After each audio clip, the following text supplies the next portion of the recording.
эцэн нь болохоор одоо энэ эсгийг бол ингээд бүтнээр нь болохоор обууд гэж ярина. Обууд тэгээд энэ гадар дотор нь гэдэг нь болохоор олгоо гэж ярьж байгаа. Энэ хүмүүс болохоор хөвчлийн хэлгээр бол префреш үлээ. Префреш гэж тэгж хэлдэг.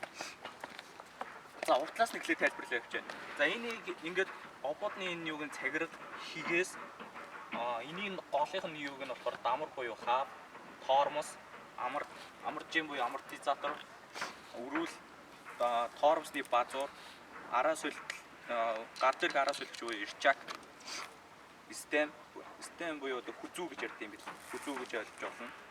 За яг энэ хэсэгт гэх юм бол ингээд нөр хээцэт буюу өрүүлний ком орно. За энийг болохоор их бие буюу хараам гэж байгаа. Суудлын энийг нь болохоор суудлын хомоочиг, суудлын шон, тэгээ имэйл гэж байгаа. За энийг нь болохоор дөрөө шатун хүрд солигч буюу урд араа солигч, дунд араа солигч гэж ярьдаг. За хойд араа солигч, хойд араа, хойд тормос гэсэн ийм юутай байгаа. Ийм хэвчтэй. Дискнет. Диск таасан шүү дээ. Энэ дугуйны шипээ шүү дээ. За